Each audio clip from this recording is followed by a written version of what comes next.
बहुत समय पहले एक दूरस्थ पर्वत के पीछे जादुई नगरी अमरपुर बसी हुई थी। इस नगरी के बारे में कहा जाता था कि यहाँ हर कोना रहस्यों से भरा हुआ है।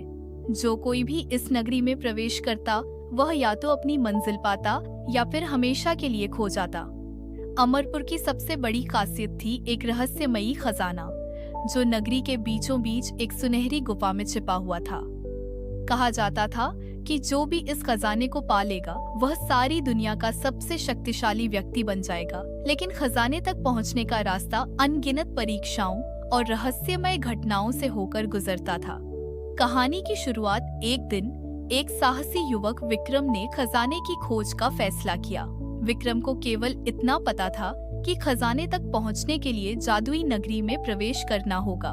उसकी दादी ने उसे चेतावनी दी, अमरपुर में हर चीज वैसी नहीं होती जैसी दिखती है। याद रखना, बुद्धिमानी और दयालुता ही तुम्हारा असली हथियार होंगी।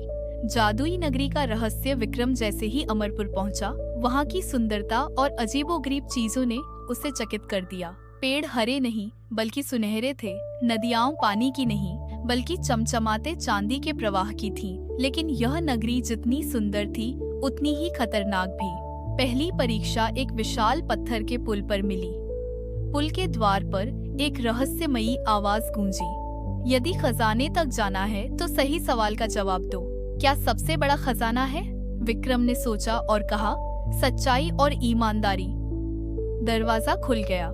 दूसरी परीक्षा जैसे ही विक्रम पुल पार करके आगे बढ़ा, एक विशालकाय पक्षी उसके रास्ते में आ गया। पक्षी ने कहा, यदि तुम मेरे सवाल का जवाब नहीं दे पाए तो मैं तुम्हें निगल जाऊंगा। सवाल है, क्या तुम्हारी सबसे बड़ी ताकत है? विक्रम ने उत्तर दिया, मेरा धैर्य और मेरी बुद्धिमानी। पक्षी ने रास्ता दे दिया। गुफा के रहस्य अंत में विक्रम सुनहरी गुफा के सामने पहुंचा। वहां उसे एक बूढ़ा साधु मिला। साधु ने कहा, यह खजाना तुम्हारा हो सकता है, लेकिन पहले आखिरी सवाल का जवाब दो। खजाना तुम्हारे लिए क्या मायने रखता है? विक्रम ने शांत स्वर में उत्तर दिया, खजाना मेरे लिए शक्ति नहीं बल्कि दूसरों की भलाई का माध्यम है। साधु ने मुस्कुराते हुए कहा, तुम इस खजाने के योग्य हो, जाओ इसे अपनाओ। कहानी का अंत जब विक्रम ने गुफा के अंदर प्रवेश किया, उसने देखा कि खजाना सोने चांदी का नहीं बल्कि ज्ञान और सच्चाई की किताबों का था।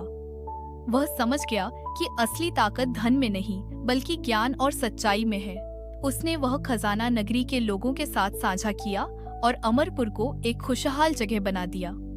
शिक्षा, यह कहानी सिखाती है कि असली खजाना धन और शक्ति में नहीं बल्कि सच्चाई, बुद्धिमानी और दूसरों की भलाई में है।